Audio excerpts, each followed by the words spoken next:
Right.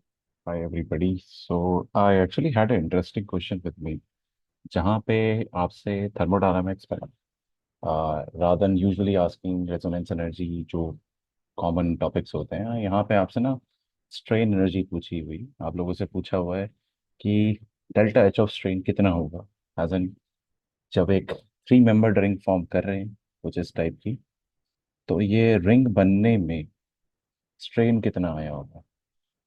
ठीक है, अब जो लोग क्लास ट्वेल्थ वाले हैं उनको तो आई थिंक क्विकली समझ में आ जाता है कि क्या है एग्जैक्टली exactly है। जो 11th वाले हैं उनको थोड़ा समझाना पड़ेगा कि what exactly we are talking about. तो बात ये है, वेन एवर वी टॉक से मान लो मैंने कुछ ऐसा बनाया होता है। ठीक है, CH2 CH3, ये मॉलिक्यूल्स जो होते हैं स्पेस में किसी तरह से ओरिएंटेड होते हैं। अब आप इनको किसी भी तरह ना एक रिंग फॉर्मेट में जब कन्वर्ट करते हैं, होता क्या है, आप इन तीनों को पास ले आए।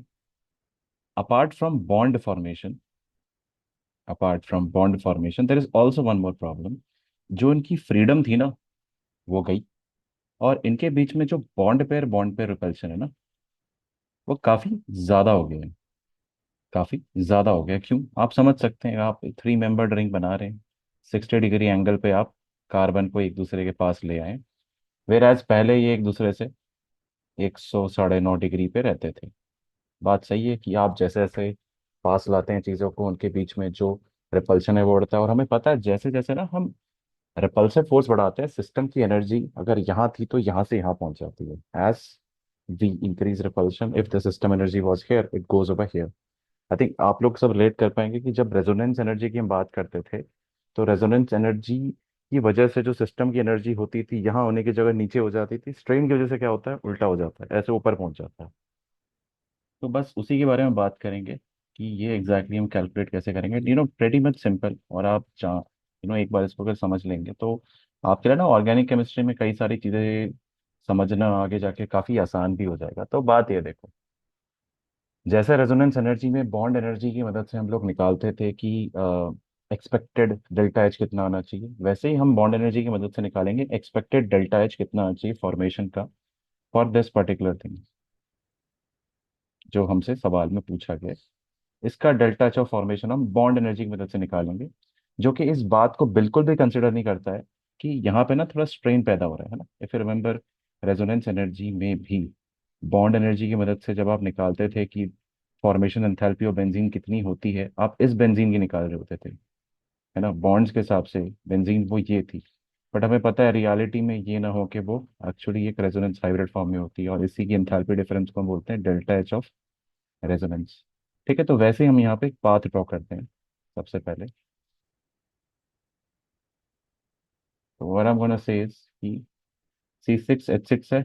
क्या क्या दिया हुआ है भैया आपको, आपको कार्बन सॉलिड से कार्बन सब कुछ दिया हुआ है। बॉन्ड एनर्जी यूज करने के लिए पता है हमें गैस स्टेट में जाना पड़ता है। लेट्स राइट फर्स्ट कि कार्बन सॉलिड प्लस कितना हाइड्रोजन लगेगा, 3 हाइड्रोजन गैस। ये आगे एलिमेंट्स उनके स्टैंडर्ड फॉर्म में कन्वर्ट्स इनटू C3H6 गैस। ये है स्टैंडर्ड, ठीक है, ये है स्टैंडर्ड। ये enthalpy of formation का reaction, this enthalpy change will be delta H of formation not of C3H6। and by the way let me tell you, ये असली वाला होगा, क्या होगा, ये रियल वाला का होगा, ये रियल वाले का होगा। इसको किसी तरह से निकाला होगा। जो लोग मुझसे पढ़ चुके हैं मैंने आपको पढ़ाया था जस्ट थोड़ा टाइम पहले कि कंबशन एंथैल्पीज निकाला। बेसिकली हम क्या करते हैं, इन दोनों को जला देते हैं और उनका बीच का जो एनर्जी डिफरेंस होता है उससे हमें इसका डेल्टा एच ऑफ फॉर्मेशन मिल जाता है। But still anybody who does know, यहाँ से यहाँ जाने का जो एंथैल्पी चेंज होगा वो डेल्टा एच ऑफ फॉर्मेशन होगा C3H6 का, और ये रियल वाले का होगा। क्यों? क्योंकि यहाँ पे बॉन्ड एनर्जी वाली गलतियां नहीं कर रहे ना हम तो रियलिटी में निकाल रहे हैं ये रिएक्शन करा के। दूसरा पाथ पे क्या है, यहाँ से यहाँ पहुंचने का कि आप बॉन्ड एनर्जी की मदद से निकाल लो। बस बॉन्ड एनर्जी से जब आप निकालोगे वहां पे गलतियां होती हैं, है ना। वो गलती आपकी यहाँ पे स्ट्रेन एनर्जी भी होगी। तो सबसे पहले let's try to use bond energy. Carbon solid को आपको कन्वर्ट करना पड़ेगा कार्बन गैस में। हाइड्रोजन तो पहले से ही गैस है। बॉन्ड एनर्जी की मदद से जब आप चेंज इन एंथैल्पी निकालते हो it has to be done in gaseous phase. तो यहाँ से यहाँ जाने में क्या लगेगा, 3 into delta H of sublimation of carbon solid. अच्छा, यहाँ पे पहुंच गए। अब आप यहाँ से पहुंचिए C3H6 गैस, ये होगी हाइपोथेटिकल। अब वैसे हाइपोथेटिकल क्यों बोल रहा हूँ, इसका जो चेंज इन एंथैल्पी है हम निकालेंगे with the help of bond energy. ठीक है, इसको डेल्टा एच आर बोल दो। और यहाँ से यहाँ जाने में जो एनर्जी चेंज होगा उसी को हम बोलेंगे डेल्टा एच ऑफ स्ट्रेन। ये हम बॉन्ड एनर्जी निकालेंगे, इस कंपाउंड को हम फॉर्म करेंगे बॉन्ड एनर्जी से। और ये कंपाउंड तो रियल वाला, it is something similar to, if you remember, हम फॉर्म करते थे बॉन्ड एनर्जी से ये वाली बेंजीन। और जब ये इस वाले फॉर्म में कन्वर्ट होती है, उसी डिफरेंस को हम बोलते हैं डेल्टा एच ऑफ रेजोनेंस, है ना। ऑर्गेनिक केमिस्ट्री में काफी काम आने वाला है फ्रैंकली स्पीकिंग ये। एनीवे, तो इन तीनों का सम जो है इसके बराबर होना चाहिए, और आपको शायद कुछ इसके बारे में दिया होगा।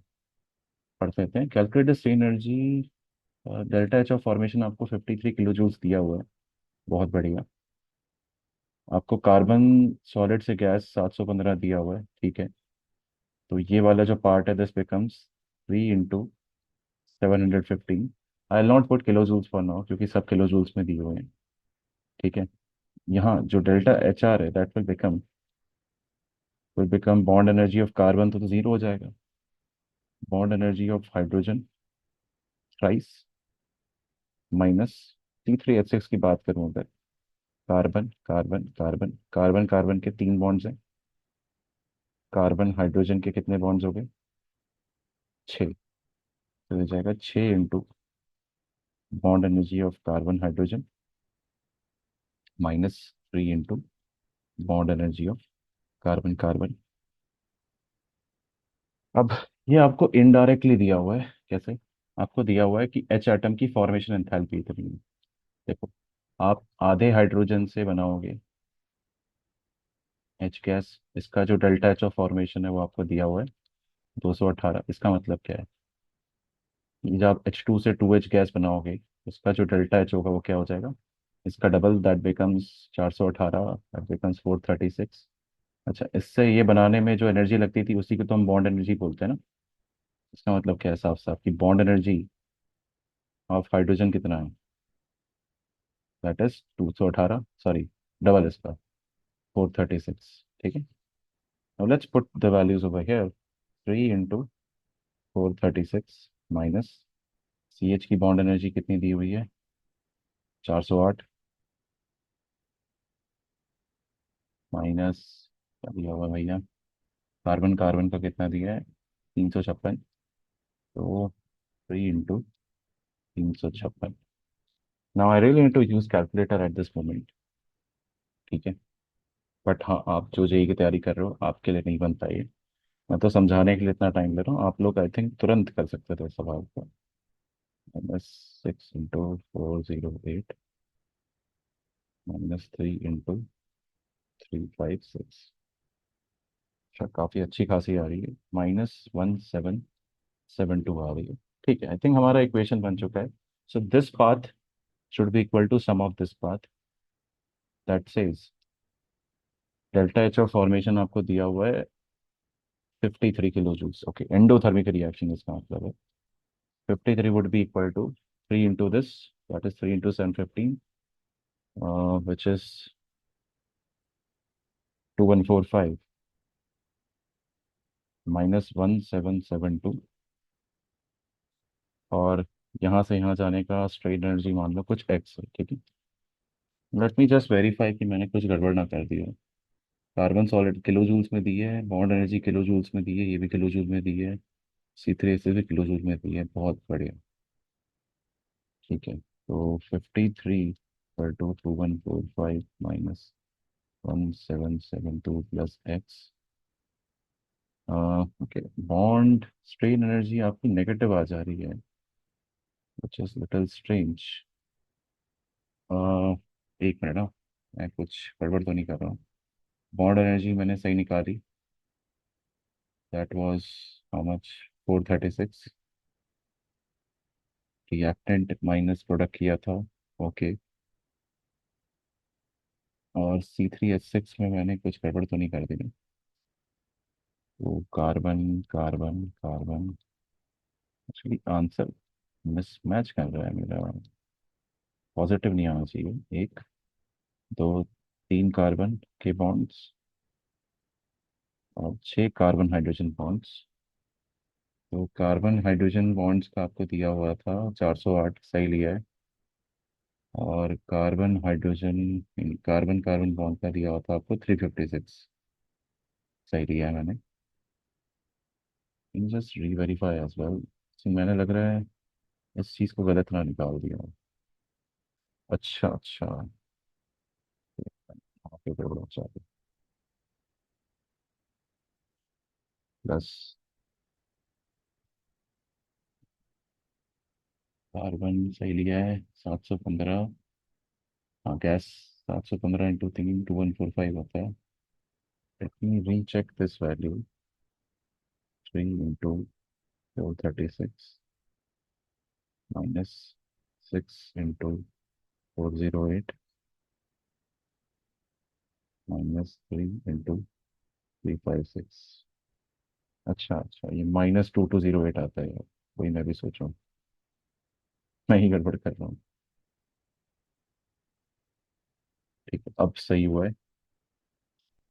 यहाँ -2208 आएगा।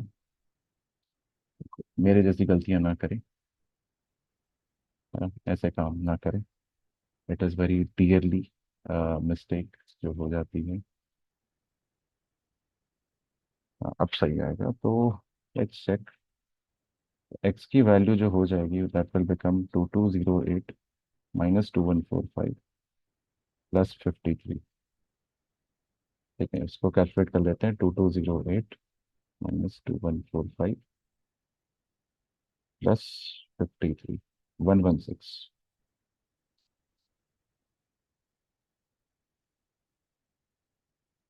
ठीक है, ऑप्शन चेक करते हैं। पहुंच गए, सही आंसर आया। और मैं अपनी साइड से भी चेक कर लूँ, मैंने सही आंसर निकाला। हाँ, एकदम सही आंसर निकाला। और देखो, पॉजिटिव क्यों आनी चाहिए थी, मैं आपको दोबारा समझा देता हूँ। जब आप इस फॉर्म में कन्वर्ट करते हो ना, इनके बीच में बॉन्ड एंगल काफी कम है, तो इस वजह से ना थोड़ा स्ट्रेन आ जाता है। स्ट्रेन एज इन ये एक दूसरे को धक्का मार रहे होते हैं। और इसी वजह से इसका बनना ना बहुत फेवरेबल नहीं है। जो आपको एंथैल्पी चेंज ही बता दे रहा है, इसका एंथैल्पी चेंज जो है पॉजिटिव है। Usually delta H of formation negative होता है ऐसे हाइड्रोकार्बन का। ठीक है, तो दैट क्लियरली एक्सप्लेन्स कि इस रिंग का बनना बहुत फेवरेबल नहीं है। और इसको हम इन ऑर्गेनिक केमिस्ट्री में काफी देखेंगे। जिन्होंने ऑर्गेनिक केमिस्ट्री पढ़ ली है, I think they understand better now. So that was it. And again I think आप लोग यहाँ पे थोड़ा सा आप समझ पा रहे होंगे ना, बॉन्ड एनर्जी का डेटा क्यों फेल करता है और उन एरर्स को हम कैसे घटाते हैं। बॉन्ड एनर्जी तो कंसिडर ही नहीं करता इन सारे फैक्टर्स को, जैसे अभी हमने किया था। बॉन्ड एनर्जी ने बताओ कभी स्ट्रेन की बात की थी कि अगर आपने उन दोनों के तीनों के बीच में एंगल कम कर दिया तो क्या होगा। एंथैल्पी के बारे में, बॉन्ड एनर्जी के बारे में, बॉन्ड एनर्जी ने कभी इस चीज़ के बारे में भी नहीं सोचा ना कि अगर ये इस फॉर्म में कन्वर्ट हो जाएगा रेजोनेंट फॉर्म में तो कितना एंथैल्पी चेंज आएगा। So that is something bond energy does not take care of.